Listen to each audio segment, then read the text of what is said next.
Good morning, good morning, good morning, good morning mga kaibigan. Nandito na naman ako sa iyong mga harapan.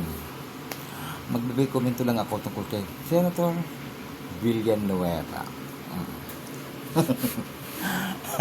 Natatawa ako sa gagong yan. Alam ko naman masakit at gago.